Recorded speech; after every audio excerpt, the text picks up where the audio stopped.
To all those that are trying to get it right on their walk, I hope that this helps you. The liquor interest is a power in the world. It has on its side the combined strength of money, habit, appetite. Its power is felt even in the church. Men whose money has been made directly or indirectly in the liquor traffic are members of churches in good and regular standing. Many of them give liberally to popular charities. Their contributions help to support the enterprises of the church and to sustain its ministers.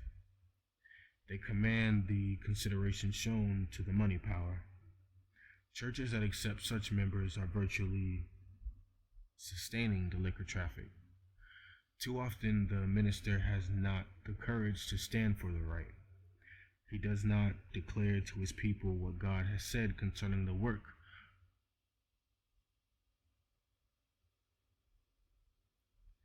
To speak plainly would mean the offending of his congregation, the sacrifice of his popularity, the loss of his salary. But above the tribunal of the church is the tribunal of God. He who declared to the first murderer, "The voice of thy brother's blood crieth unto me from the ground," Genesis chapter 4, verse 10, will not accept for his altar the gifts of the dealer. His anger is kindled against those who attempt to cover their guilt with a cloak of liberality. Their money is stained with blood. A curse is upon it. To what purpose is the multitude of your sacrifices unto me, saith the Lord? When ye come to appear before me, who hath required this at your hand to tread my courts? Bring no more vain oblation. When ye spread forth your hands, I will hide mine eyes from you.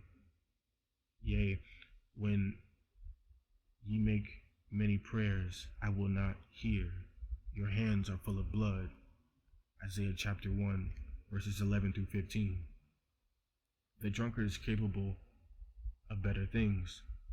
He has been entrusted with talents with which to honor God and bless the world.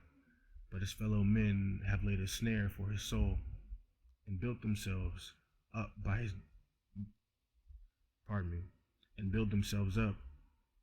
his destruction.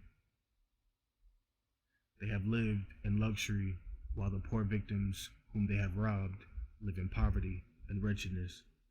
But God will require for this at the hand of him who has helped to speed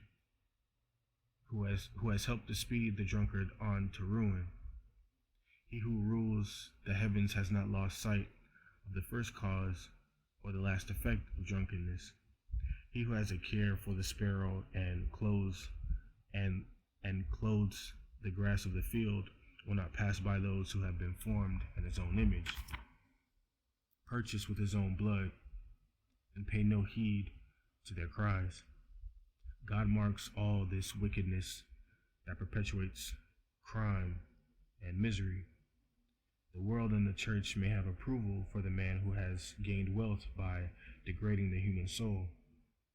They may smile upon him by whom men are led down step by step in the path of shame and destruction. But God notes it all and renders a just judgment.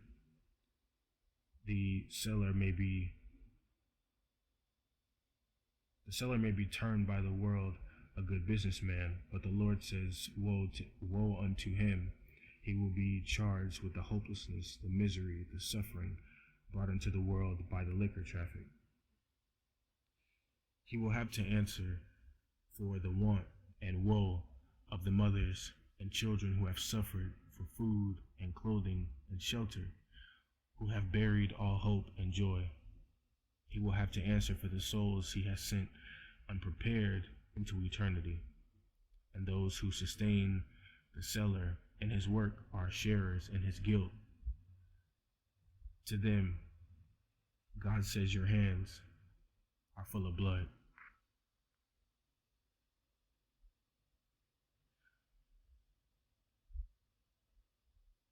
hope this helped you.